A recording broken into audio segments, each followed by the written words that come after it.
না দিক তারা, আমি আমার স্যালারির টাকা পাবো না, আমি মারধর করবো, আমাকে মারবে, আমার সাথে খারাপ ব্যবহার করবে।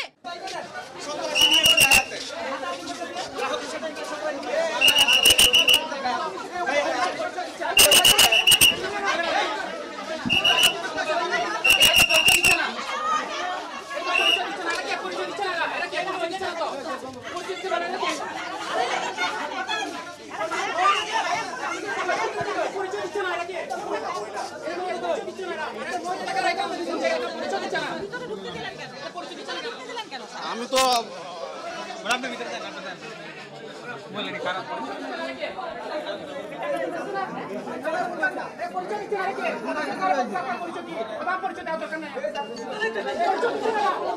এটা তো পরিচয় দিচ্ছে না, কোন ব্রাঞ্চের অ্যাকাউন্ট করছে বা কোথাকার অ্যাকাউন্ট, এদেরকে স্যার জিজ্ঞেস করতেছে পরিচয় দেওয়ার জন্য, আপনার পরিচয় দেন, আপনার কোথাকার অ্যাকাউন্ট আছে, ওরা পরিচয় দিচ্ছে না।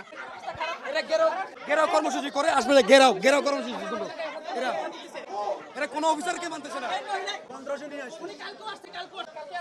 সরি বলে চলে যাবো, সরি বলে চলে যাবো। মেয়েদের গায়ে আমাদের ওরে আপনারা এখানে এখানে হাত লাগাইছে, এটা বিষয় করতে বললেন না, এটা তো কে ওইটা আপনারা সব করতে কই, ওই যে পালাইছে ওটা কই, ওটা ওই যে পালাইছে সেটা কই, ওটা কই, ওটা কই, মোবাইল নিয়ে নিছিল। আরে আমার গায়ে হাত তুলছে, এখানে আপনার জগের মধ্যে আপনারা আপনারা গুন্ডা গুন্ডা ঝামেলা না রাজগাছ আপনি বলছিলেন এই বাবা কল দাও তো, আমি বাক্সা ওটাকে ডাইকা নিয়ে ওই বিচার হ্যাঁ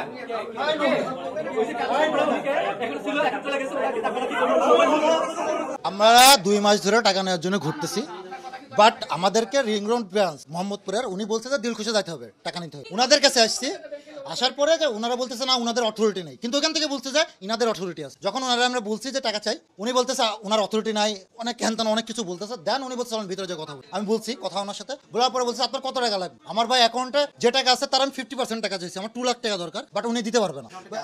হ্যাঁ আমার নাম। ওনাকে যখন আমি বলছি যে উনি বলছে আমার অথরিটি নেই, আপনি কেন আসছে বলে আপনি তাহলে, আমি বলছি তাহলে ওনার সাথে কথা বলেন। উনি ওনার সাথে কথা বলছেন, উনি এদিক পেছাচ্ছে, ও দেখি যে ওনার এক স্টাফ এসে ভিডিও করতেছে চুরি করে করে মেয়েদেরকে।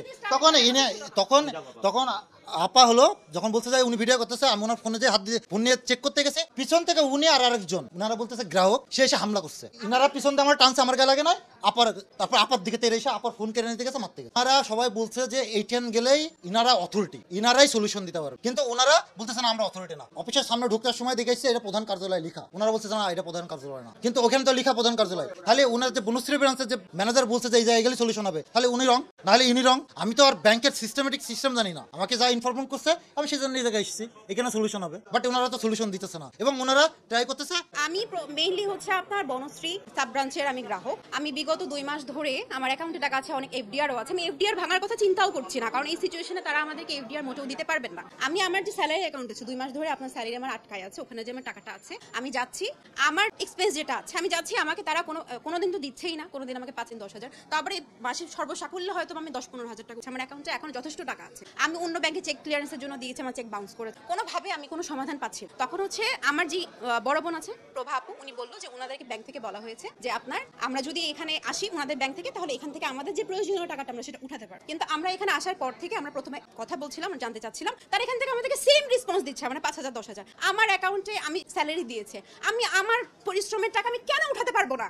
আমাকে কেন আমার স্যালারি কি তাদেরকে ভেঙে ভেঙে দেওয়া হয়েছে? আমি কেন ভেঙে ভেঙে টাকা উঠাবো? তো সেটা তো আমি আজকে একদিনে আসছি না, আমি 2 মাস অপেক্ষা করেছি। করে আসার পর এখানে আসলাম, আসার পরে একই তো তাদের স্টাফদের ব্যবহার প্রচন্ড খারাপ। একজন মহিলা প্রথমে কথা বললো প্রচন্ড খারাপ, তারপরে আমাদের লাবু ভাইয়ের সাথে যখন কথা বলা হচ্ছিল, ম্যানেজার যখন কথা বলছিলেন, ওনাদের স্টাফরা পিছন থেকে আসছে, এসে ভিডিও করছে, লাইভ করছে, তখন হচ্ছে তাদের লাবু ভাই তাদের ফোনটা নিয়ে নেওয়ার চেষ্টা করে। না, আমরা এখানে ম্যানেজারের সাথে কথা বলতে আসছি, আপনারা এখান থেকে যান। লাবু ভাইকে যখন উল্টা মারতে আসলো, আমি আর মার্জি আপু ওনাদেরকে থামাতে গিয়ে, আমাদেরকে থামানোর কারণে ওনারা সরে না যায়, আমরা তো মেয়ে মানুষ, লাবু ভাইয়ের সাথে সমস্যা হচ্ছে, ওনারা সরে যাবে ওখান থেকে, ওনারা আমাদের গায়ে আঘাত। আমরা এখানে আমাদের পরিশ্রমের টাকা, আমাদের নিজের পরিশ্রমে আমি কষ্ট করে টাকা ইনকাম করি, সেই টাকা নেওয়ার জন্য আমি কি এদের কাছ থেকে মারধর খেতে এসেছি? আমাকে কি তারা মারধর করবে? আমি মহিলা মানুষ, আমি এটা বিচার চাই।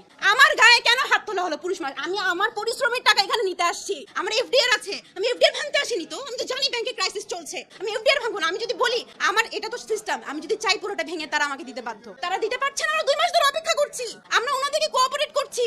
আমার স্যালারির টাকাটা তো আমাকে দিতে হবে, আমার এফডিআর আমাকে না দিক তারা, আমি স্যালারির টাকা পাবো না, আমি মারধর করবো, আমার সাথে খারাপ ব্যবহার করবে? তেমনি ব্যাংকিং সেক্টরটা এর থেকে বাদ যাচ্ছে না। তারপরে হচ্ছে আমাদের ব্যাংক এবং ইসলামী ব্যাংকিং এর উপরে একটা বিশাল একটা প্রেশার যাচ্ছে।